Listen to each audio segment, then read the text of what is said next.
Hello' everyone, কি খবৰ? ভালেই চাগে? মোৰো ভাল বাৰু। আজি ৰাতিপুৱাই দোকানখন খুলিলোঁ আৰু লগতে ভিডিঅ'টো আৰম্ভ কৰি দিলোঁ।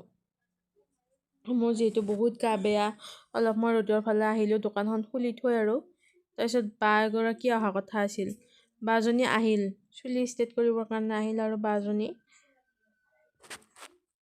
তাৰপিছত মই বাজনী ক্ৰীম কৰিলোঁ বাৰু। ক্ৰীম লগতে আপোনালোকক দেখুওৱা নহ'ল। এয়া বাজনীৰ কি ওলাইছে চাওকচোন, ক্ৰীমত পূৰা পানীত আইৰণ আছিল চাগে, সেইকাৰণে মানে এনেকুৱা কালাৰ ওলাইছে আৰু।